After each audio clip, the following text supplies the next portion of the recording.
Hebreus capítulo 6, versículo 13 ao verso 20 diz assim: porque quando Deus fez a promessa a Abraão, como não tinha outro maior por quem jurasse, jurou por si mesmo, dizendo: certamente abençoando-te abençoarei, e multiplicando te multiplicarei.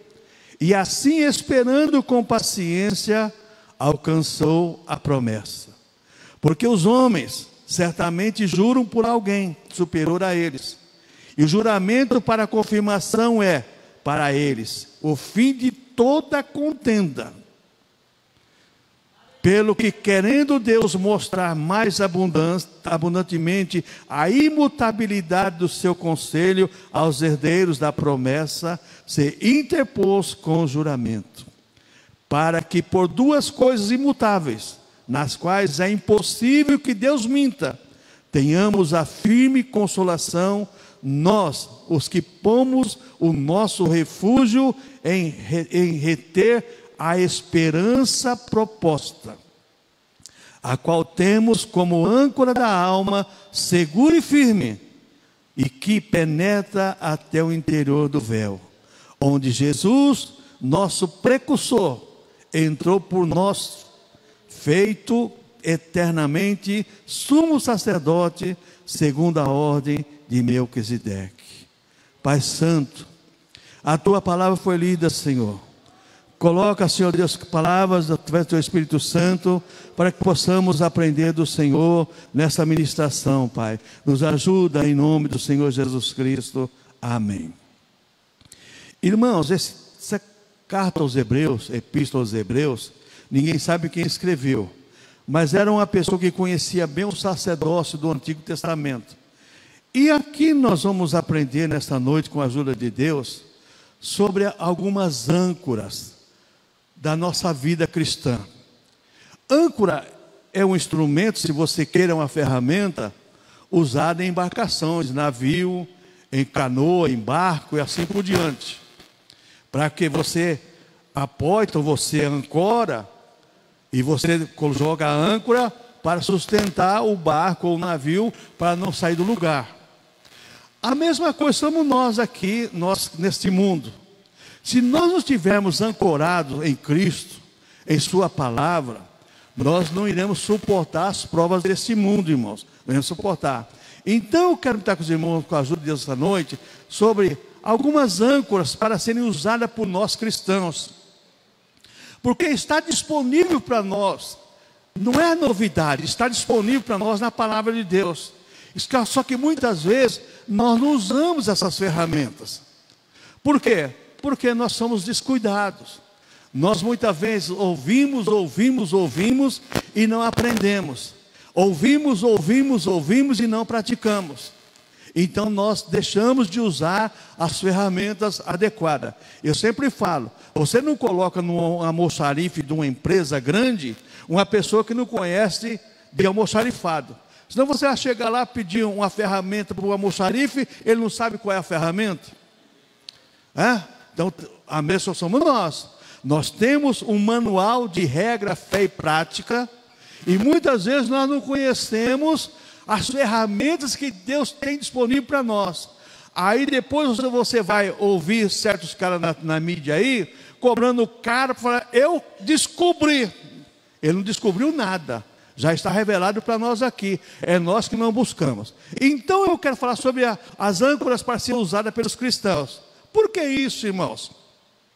Porque em momentos difíceis, precisamos lançar a âncora da fé. Nas horas de luta, necessitamos estar ancorados em Cristo. E nas tempestades da vida, irmãos, que enfrentamos no dia a dia, precisamos estar ancorados no Senhor e na Sua santa e bendita palavra. Nesse texto aqui de Hebreus 6, verso 19, o autor diz assim: a qual temos como âncora da alma segura e firme. Então a primeira coisa que eu vejo aqui é a âncora da alma, a âncora da nossa fé. Se nós não tivermos uma fé embasada em Cristo, em Sua palavra e nas Suas promessas, irmãos, nós não vamos vencer. Louvado aqui nesta noite, eu fiquei só observando, pela fé que uma vez foi me dada, para seguir o Cordeiro de Deus. Irmãos, Deus te dá essa fé. Agora a questão é seguir. A questão é seguir. Então, nas tempestades que enfrentamos, nós temos que crer que o bondoso Deus está no controle de tudo. Porque se nós não cremos, irmãos, que a âncora vai segurar o barco, irmãos, então não vamos jogar a âncora. Mas se você jogou a âncora, o barco, ele pode rodar um pouquinho, mas aquela âncora vai chegar no lugar, ela vai encontrar um apoio e vai sustentar o barco ali. A mesma coisa é a nossa fé, irmãos, em Cristo, na palavra, nas promessas de Deus. O que o salmista diz no Salmo 119? O que me consola na minha angústia é saber que a tua palavra me vivifica. O salmista diz assim: se não fosse a tua palavra, eu não iria subsistir, não iria suportar. Se não fossem as tuas promessas, eu não iria conseguir vencer. E muita gente hoje está regredindo, está voltando para as velhas práticas, porque deixaram de usar as ferramentas. Jejum e oração é ferramenta para a nossa alma, irmãos. Jejum e oração é ferramenta para a nossa alma. Leitura da palavra de Deus é ferramenta para a nossa alma. O que mais eu aprendo aqui, irmãos, nesse versículo 19? Nas horas amargas de nossas vidas, temos que ter a certeza que o bondoso e eterno Deus está no controle de tudo. Tudo está sob o controle de Deus. Deus está acima e o resto é por conta dele.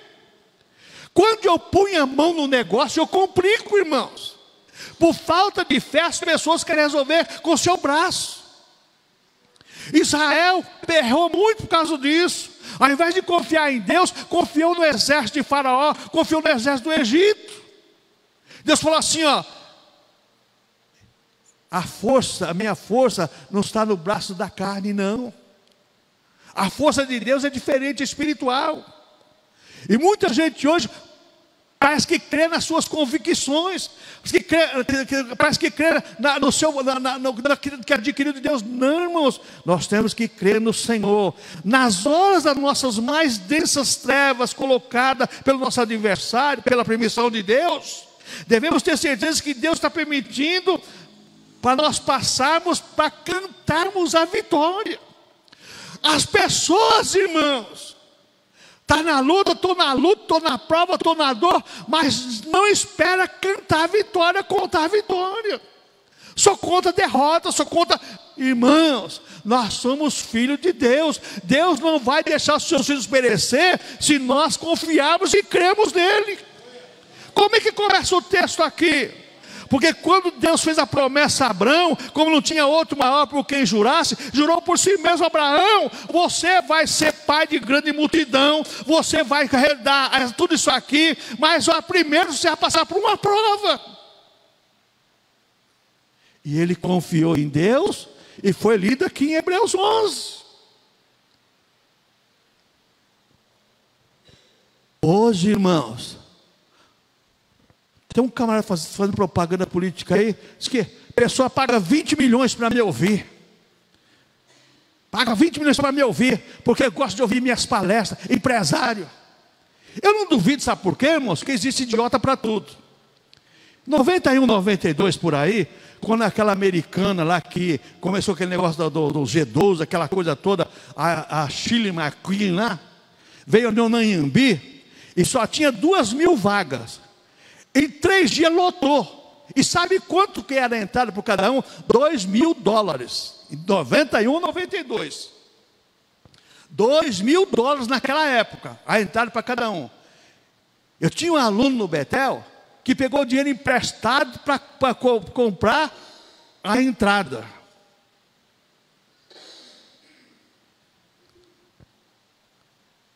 Você tem disponível nas tuas mãos o triunfo da tua vitória. Não vai nessa ilusão não, irmãos. Vou ensinar você. A Bíblia que te ensina. A palavra de Deus é que te ensina. Não entra nessa ilusão não que você está perdido. Você vai sofrer as consequências, as amarguras da vida. Que mais eu aprendo aqui, irmãos? Nas horas de nossas lutas, tanto conosco com a nossa fé. Veja bem, que nós muitas vezes a nossa fé é provada. Mais o louvor, mais a nossa fé é provada. Que você te luta com a sua própria fé. Mas por que não acontece? O tempo de Deus não é o nosso tempo. A hora de Deus não é a nossa hora. Mas nós temos certeza que Ele tem o tempo dele, a hora dele de agir em nosso favor. Como agiu na vida de Abraão, como agiu na vida de Isaac, Jacó e de tantos outros, José. Precisava José ser traído pelos seus irmãos, jogado num poço, ser vendido como escravo, ser preso lá no Egito, para depois se tornar governador? O plano de Deus é imutável, irmãos. Ele faz o jeito dele e acabou, irmãos. Só que hoje, por falta de fé, por falta de confiança em Deus, quando vem a luta, as pessoas reclamam de tudo. Eu estava lembrando da pregação do pastor França, quando ele pregou, certa feita, numa semana no mês do lar, mês de maio, ele falou assim: se a mulher de Jó não tivesse calado, quando Jó disse para essa mulher, tu fala como uma louca, será que o resultado tinha sido o mesmo? Tem muita gente que não sabe se calar diante de Deus, irmãos. Tem muita gente que não sabe se calar diante de Deus, ao invés de se calar, fica murmurando, reclamando. Porque, ai de mim, Senhor, ai de mim. Deus está te vendo e fala assim: meu filho, eu estou aqui do teu lado, eu estou aqui para te ajudar, mas você é que não confia em mim, somente isso. Que mais eu aprendo esse versículo 19, irmãos?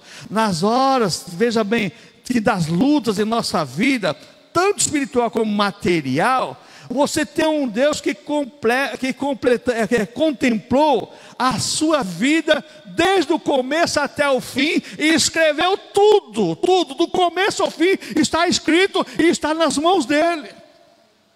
Que Jesus falou: aquele que vem a mim de maneira nenhuma lançarei fora, e das minhas mãos ninguém arrebata. Deus não vai te abandonar, não vai te deixar. Você vai suportar as provas e você vai cantar o cântico da vitória. Pastor, o senhor está pregando, veja bem, teologia do egocentrismo? Não, eu estou pregando o que a Bíblia nos ensina aqui nesse texto, porque a Bíblia diz aqui no verso 14, dizendo certamente: abençoando te abençoarei, e multiplicando te multiplicarei, e assim esperando com paciência, alcançou a promessa. Aonde está a tua paciência para você alcançar a promessa de Deus? A pessoa, ao invés de ter paciência, desiste. Seguir em frente, mas desistir nunca, irmãos. Eu cheguei até aqui, eu vou até o fim, eu sou teimoso. Desistir nunca, irmãos. Siga em frente. Deus está te vendo, está vendo a tua luta, a tua dor, a tua prova. Não desista não, vai em frente, porque Deus é com você nessa causa, nessa luta, nessa dor, nessa prova. Deus é com você. Que mais eu aprendo aqui, irmãos? Em nossas horas de luta, dor e aflição, temos que lembrar que os mais belos hinos e poesias foram escritos nesses momentos. E no 310 nosso cenário, os mais belos hinos e poesia foram escritos em tribulação. E quem escreveu estava passando por tribulação mesmo. Estava enfermo com malária, que naquela época não tinha cura. Mas escreveu, sabia que tinha um Deus, que tinha um lugar guardado para lá no céu, na eternidade. As pessoas esquecem que essa vida é passageira. Por mais que você tenha nesta vida aqui, não é para se comparar com o gozo que está preparado para você na eternidade. Que mais eu aprendo aqui, irmãos? Nos momentos mais difíceis das nossas vidas, temos que ter certeza que somente a fé, dom de Deus, supre as nossas deficiências e as nossas necessidades, porque todos nós temos deficiência e temos necessidades, mas nessa hora que a fé é provada, que a luta vem, é que você vai dizer assim: ó, eu vou seguir em frente, vou seguir firme, eu não vou retroceder, eu vou caminhar. tem uma passagem na Bíblia Sagrada, lá em Samuel, não sei se é 1º, 2º Samuel, que fala que Davi e seu exército estava cansado, mas prosseguindo. Cansados, mas prosseguindo. Quantas vezes as lutas nos cansam, irmãos? Nos cansa.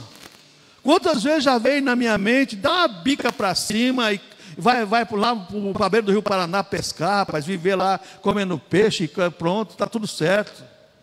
Aí Deus falava assim: não é desse jeito, não é do teu jeito, é do meu jeito, é do jeito de Deus.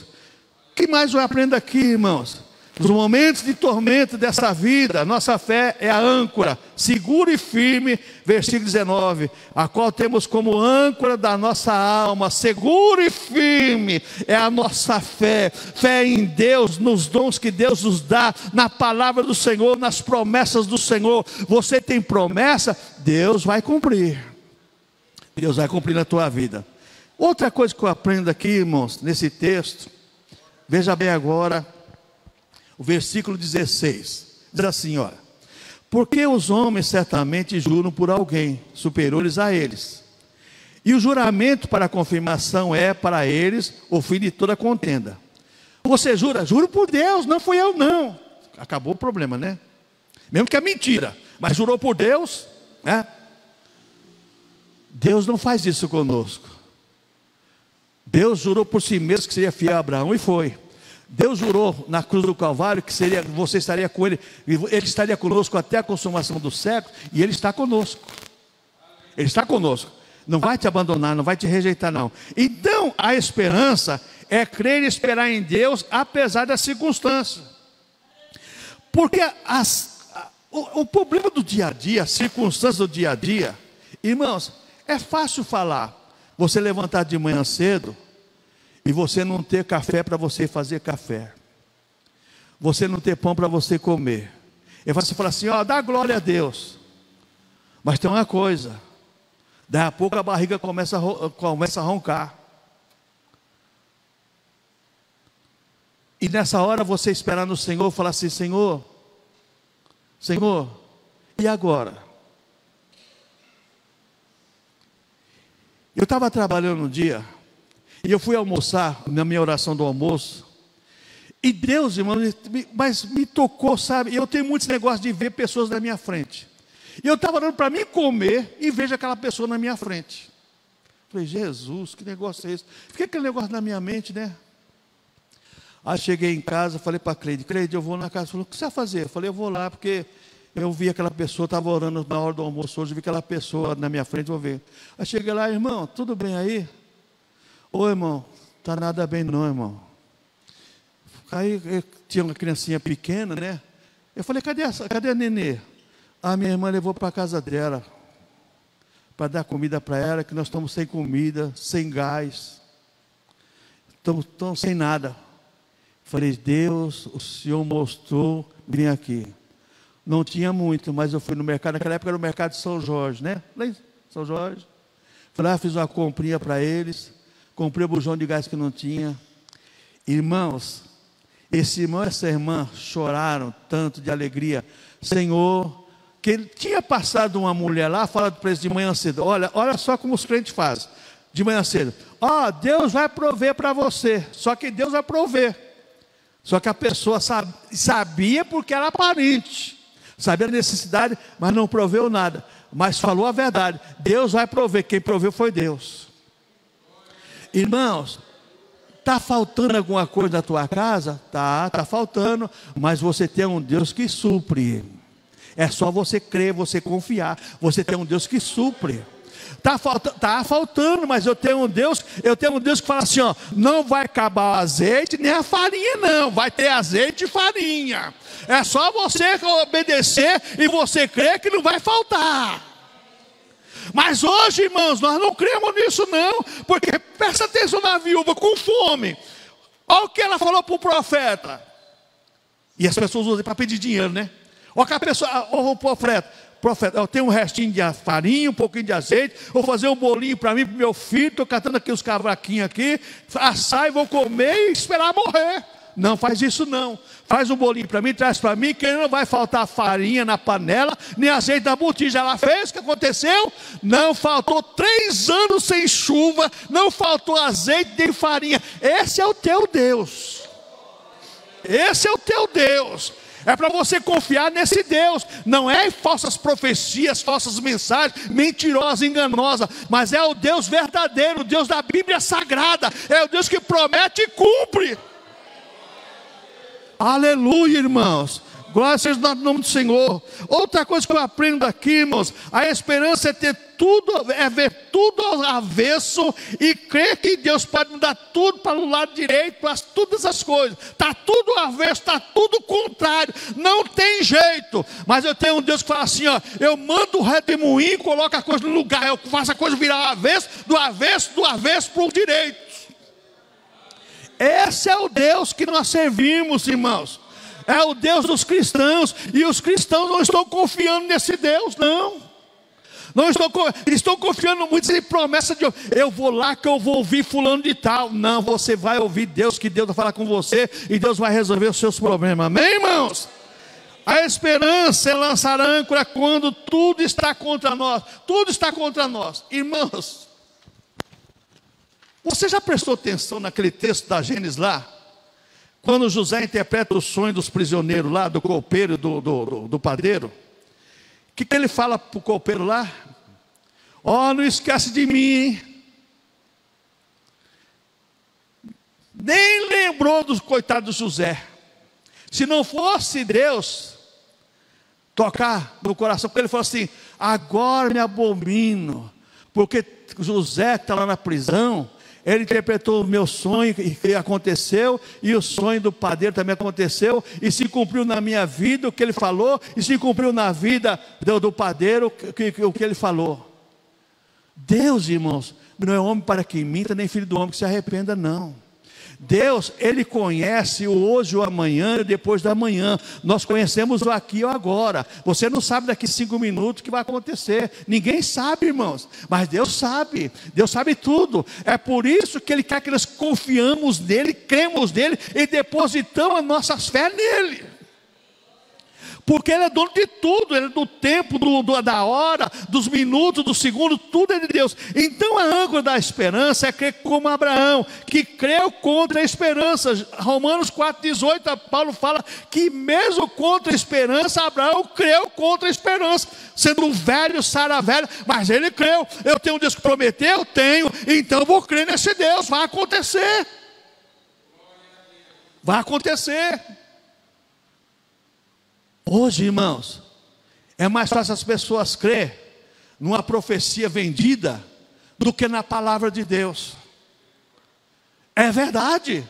As pessoas creem numa profecia vendida, comprada, do que na palavra de Deus. Mas nós temos que crer na palavra do Senhor. Deus falou, está falado. Deus prometeu, está prometido. A esperança não é você ficar esperando simplesmente de braço cruzado, mas você esperar trabalhando. De que maneira? Orando, crendo, confiando, louvando, adorando. Por que isso? Deus prometeu, prometeu.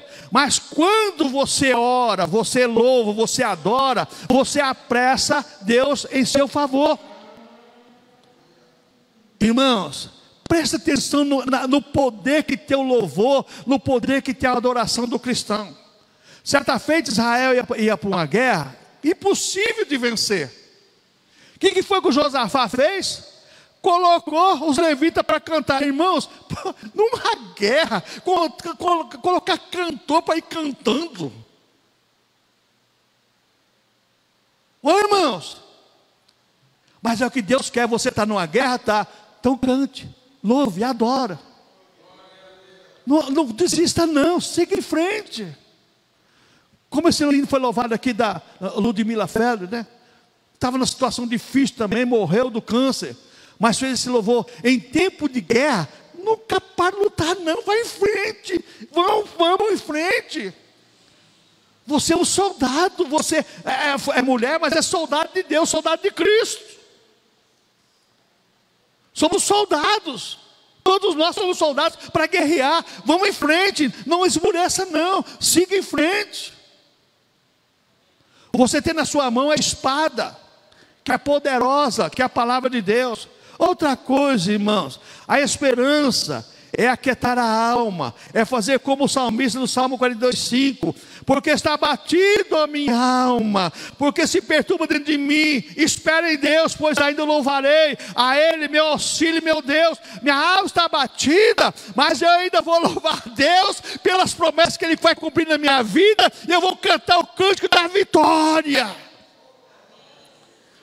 É essa a esperança do cristão, essa é a fé do cristão. Que mais eu aprendo aqui, irmãos? Esperança é saber que Deus é poderoso para guardar a cada um de nós e nos dá infinitamente mais do que pedimos e do que pensamos. Abraão tinha a promessa de um filho, certo? Um filho.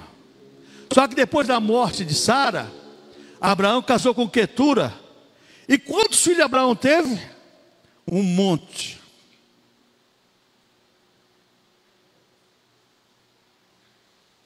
Você tem uma promessa, mas Deus pode dar infinitamente mais do que isso, se você for fiel a Ele, como Abraão foi fiel a Deus. Creu, confiou, foi até o fim. O problema hoje é crer, confiar e ir até o fim. As pessoas estão desistindo hoje fácil de tudo. Outra âncora que nós devemos usar é a âncora da certeza. Então a primeira âncora é a âncora da fé, a segunda é a âncora da esperança e a terceira a âncora da certeza. Como eu vou ter certeza que vai acontecer alguma coisa se tudo diz o contrário? Se tudo diz o contrário, como ter essa certeza? Mais uma vez, eu vou contar, talvez você não lembre, ou você não ouviu ainda, o testemunho do pastor Jeremias. O pastor Jeremias, lá do estado de Mauá, nós congregávamos na mesma igreja, avivamento bíblico. E ele tinha um problema na vista direita. Ele chegava a 30% só. No domingo à noite, no culto, ele pregando, na época ele era presbítero, né? E ele estava pregando, dirigindo a congregação, e Deus, uma pessoa falou para ele assim, ó, amanhã eu vou abrir a porta de emprego para você, lá onde você deseja trabalhar. E o desejo dele é trabalhar na Volkswagen. O desejo dele é trabalhar na Volkswagen. Pegou a carteira branca, nunca tinha trabalhado, foi lá para a porta da Volkswagen, aquela multidão de gente naquela época lá. Chegou lá, vai lá o empregador lá, né? Quem é a carteira branca aí? Vem aqui. E ia sempre aquele monte para frente, para ajudante geral, aquela coisa toda, né? Vem cá, lá vai o Jeremias. Fez a ficha, foi aprovado, fazer exame médico. Chegou lá na ala 4 para fazer exame médico lá. Primeira coisa, ele falou assim, meu Deus, e agora, Deus? Primeiro lugar, coisa que o médico fez lá para fazer exame de vista, tapou a vista esquerda, leia que está... Ele falou, quando abriu o olho assim, que olhou, falou assim, eu nunca vi tão bem na minha vida como vi aquelas letras. É letra tal, tá bem. A outra, ele olhou e falou assim, irmãos, se você quiser crer, se você não quiser, o problema é teu. Eu estou falando a verdade, testemunho de Deus. 11 meses trabalhando na Volkswagen, 11 meses e poucos dias, as vistas dele voltou ao que era os 30%. Mas ele foi empregado porque Deus prometeu. Deus cumpriu o que prometeu. Deus é fiel. Deus não mente, não engana ninguém, não, irmãos. Deus não engana, não. 11 meses e poucos dias depois, as vistas dele voltou ao que era, foi fazer exame médico depois de um ano lá. Aí voltou, aí já com um ano, já não podia mais mandar embora. Pegou, deu estabilidade e colocaram ainda na ficha lá como perca de divisão dentro da empresa. Pegou estabilidade no emprego. Não brinca com esse Deus não, irmãos. Não duvide desse Deus não, irmãos. Não duvide não, irmãos. Esse Deus, irmãos, esse é o Deus da igreja. Não é o Deus de alguns, como hoje se prega, não. O Deus de fulano, não. Esse é o teu Deus, é o Deus da palavra, é o Deus da Bíblia Sagrada. É o Deus, o nosso Pai, é o nosso Pai que nos ama, é o nosso Pai que nos salvou e está exatamente querendo fazer com que nós tenhamos essas âncoras com certeza, fé. Então a âncora da certeza, a certeza nas crises, nas dificuldades da vida. E você vai aparentar para Deus realmente quem você é, porque nessa hora que você vai mostrar para Deus quem você é. Tem aquela pessoa que chora, né? Eu mesmo sou um deles, que choro, mas choro, né? Acho que Deus fala assim, coitado desse camarada, viu? Mas é assim, você vai fazer o quê? Eu choro mesmo, não tem vergonha de falar não. Eu choro diante de Deus. Quantas vezes tem chorado aqui, irmão, limpando cadeira aqui? Quantas vezes? Mas choro mesmo, sabe? E não tem vergonha não, por quê? Porque eu sei que eu tenho um Deus que está vendo. Eu sei que eu tenho um Deus que está ouvindo.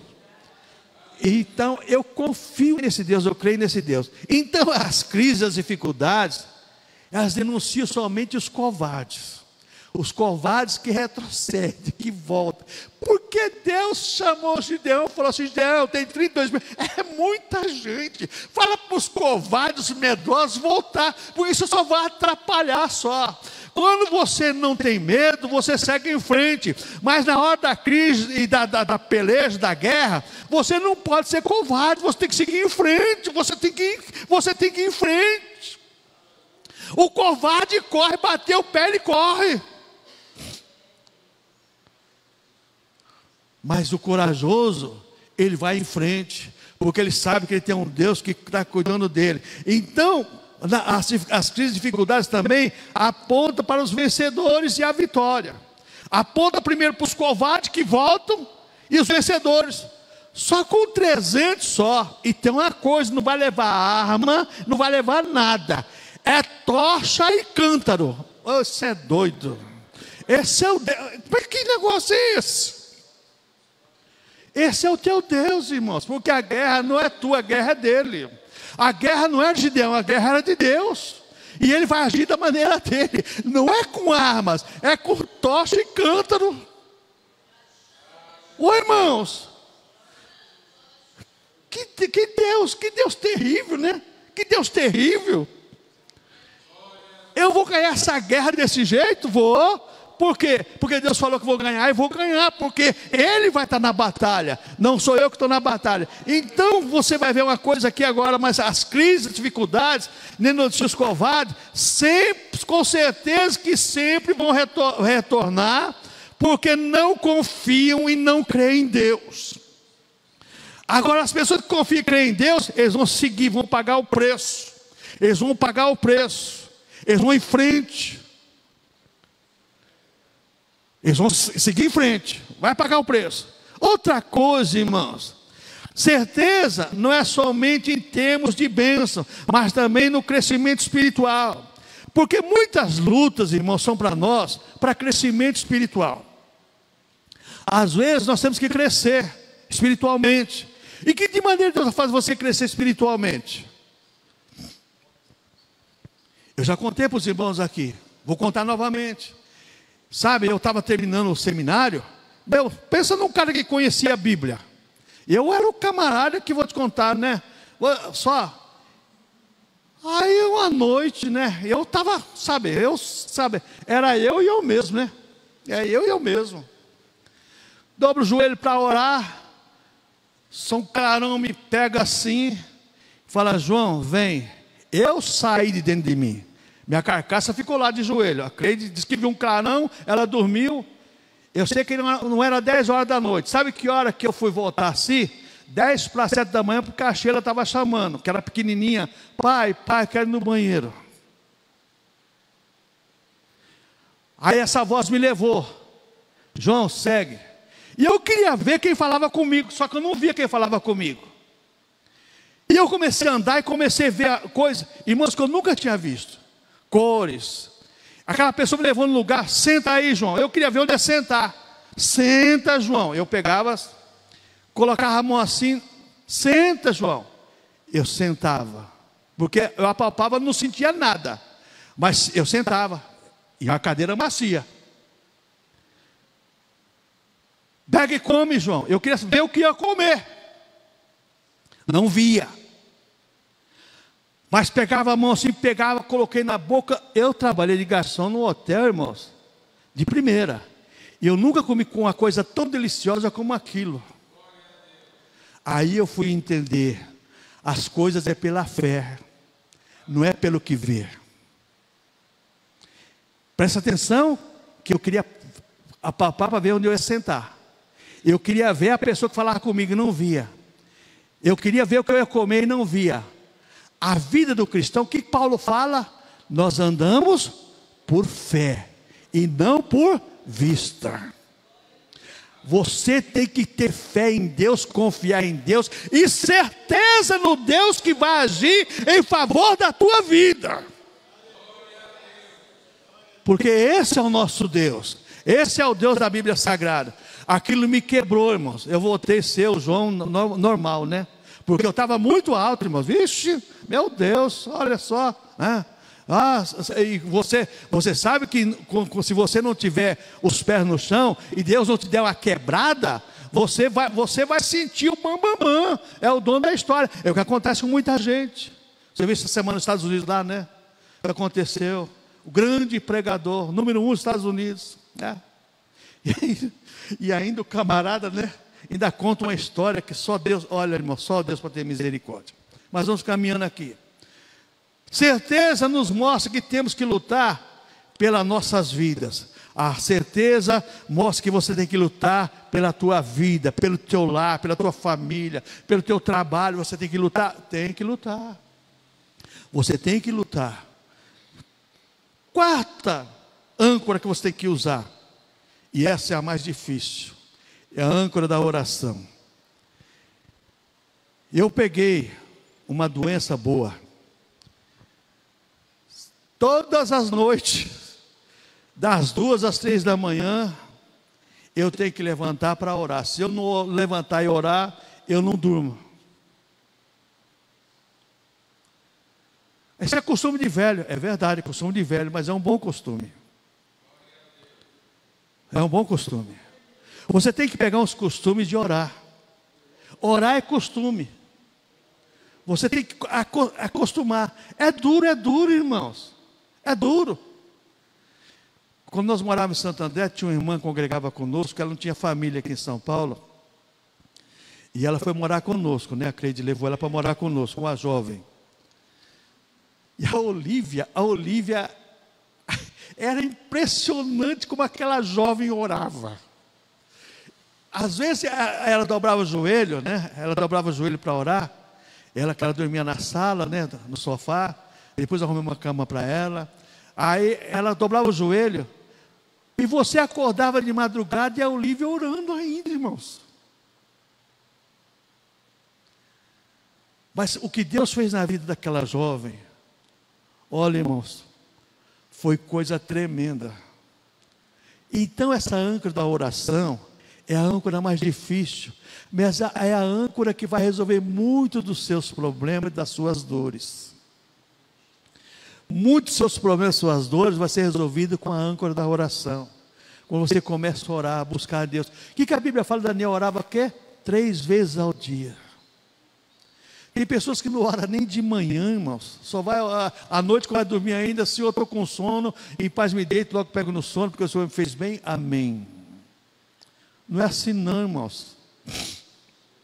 Não é assim não. Dobre o seu joelho e ore ao Senhor. Essa âncora é difícil, mas é a âncora que vai resolver muitos dos seus problemas. Vai resolver muitos dos seus problemas. Eu sempre falo, onde eu moro para pegar o ônibus que ia para Volkswagen, passava aí 15 para 5 da manhã, eu podia levantar 4h30 sossegado. Eu levantava 10 para as 4. Colocava o relógio para despertar 10 para as 4, porque eu gostava de levantar, lavar o rosto, escovar o dente, ler a Bíblia e orar pelo menos 10 minutos. Para Deus abençoar o dia. Porque senão, irmãos, não tem jeito. Como é que você vai vencer sem oração? A oração é uma âncora poderosa. Ela vai dar sustentação para a tua vida, para o teu lar, para a tua família. Vai dar sustentação a tudo.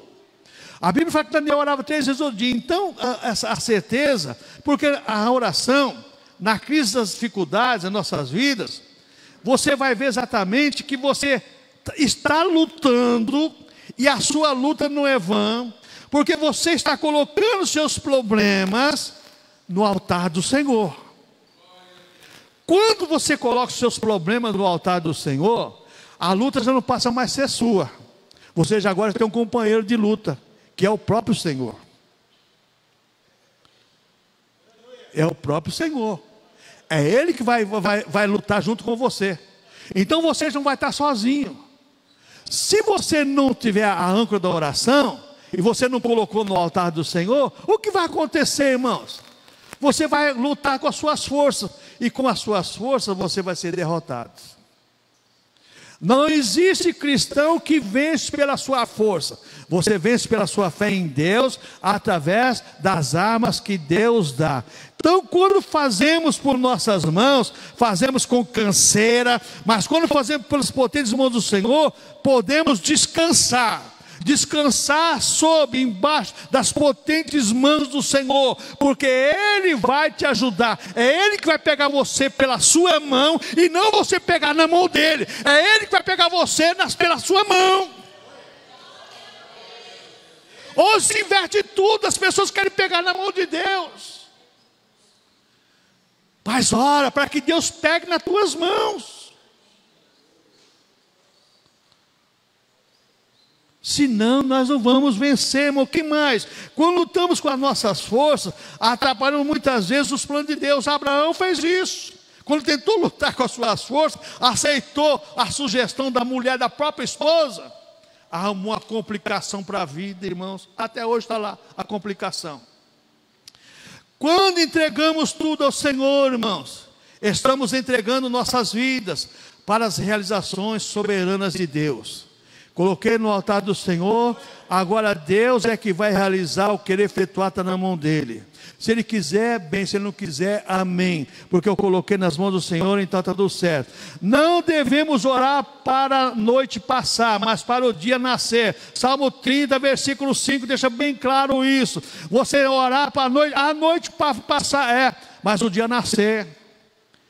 Porque amanhã é um novo dia, uma nova história.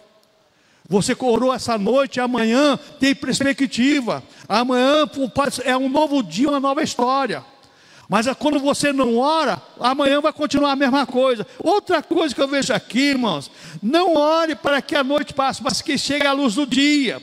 Temos que lembrar quando os recursos da terra acabam, recursos de Deus continuam ilimitados. Ilimitados.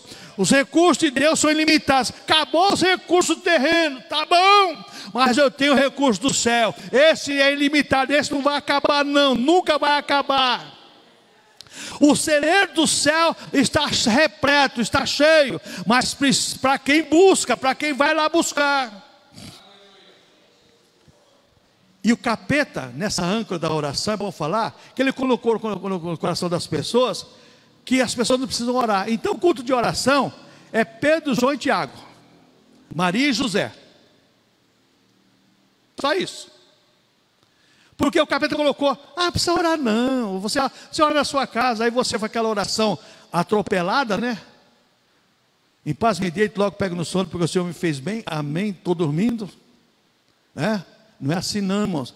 Orar é dobrar o joelho, conversar com Deus, agradecer a Deus, se entregar nas mãos do Senhor e dizer para o Senhor: Senhor, eu tenho problema, mas o Senhor é que resolve meus problemas. Eu tenho dificuldade, mas o Senhor é que vai resolver as minhas dificuldades, porque eu estou entregando para o Senhor.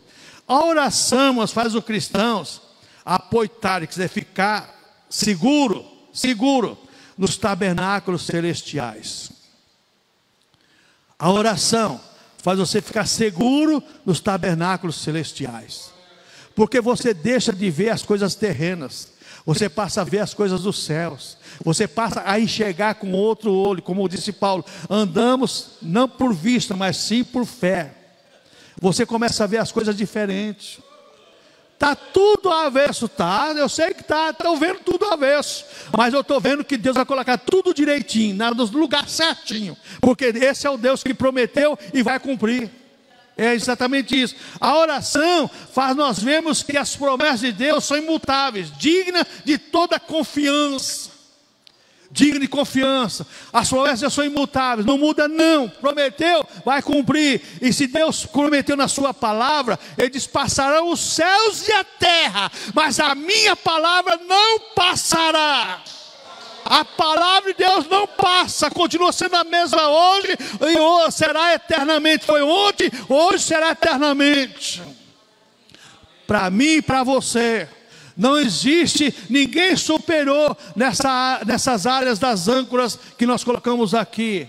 A âncora da fé, a âncora da certeza, a âncora da oração. E o que mais nós colocamos aqui? A âncora da esperança. Tenha esperança em Deus, irmãos, porque a esperança não traz confusão, como diz Paulo em Romanos, pelo contrário, ela traz solução. Amém, irmãos? Para concluirmos, em qual âncora você está falando? Você está falando na âncora da fé, na âncora da alma, na âncora da esperança, ou na âncora da oração? Você que sabe, eu não sei. Eu sei que você pode estar falando em alguma âncora dessa, ou pode estar falando em todas. Mas Deus está nos alertando para buscarmos no Senhor a solução dos nossos problemas. Será que nós temos depositado toda a nossa fé em Deus? Ou temos sido como aquelas pessoas que depositam a fé e de a pouco tiram a fé? Esses dias uma pessoa falou assim: pastor, o senhor não é pastor bullying não, né? Eu falei: rapaz, não sei o que é isso não. Falou assim: pastor bullying é o pastor de pouca fé. Que é bullying de pouca fé, né? Bullying é aquela coisa antiga, né? De pouca fé. Hoje é garrafa térmica, né? Bullying, pastor de pouca fé. Falei: não, por enquanto não. Por enquanto não. Ah, pastor, tá certo, porque o que mais tem aí é pastor bullying. Eu falei: mais uma que eu aprendi depois de velho, né? Pastor de pouca fé. Mas é verdade, irmãos. Aí o que mais tem é cristão também bullying, né? Fé. Fézinha que... se eu tiver a fé com um grão de mostarda. Aquilo lá é uma tipologia. Aquilo lá é uma semelhança para você pegar uma coisa mínima que vira uma grande árvore. O grãozinho de mostarda é pequenininho, mas vai uma árvore grande. Se você tiver fé, você vai conquistar grandes coisas. Só falta exatamente nós exercermos a nossa fé. Então, pela fé que uma vez foi dada para você, segue o Cordeiro de Deus. Vai em frente. Segue em frente. Não pare não, irmãos. Não retroceda, confia. O Senhor prometeu. Então Ele vai cumprir com toda certeza. Então, outra coisa que eu preciso aprender, irmãos. Tenho depositado toda a certeza em Deus? Eu tenho depositado toda a minha certeza em Deus? Tenho depositado toda a minha certeza em Deus? Então, se você tem depositado, está guardado no tesouro que a traça não rói e nem o ladrão rouba. E de lá vem a bênção para você. Amém, irmãos?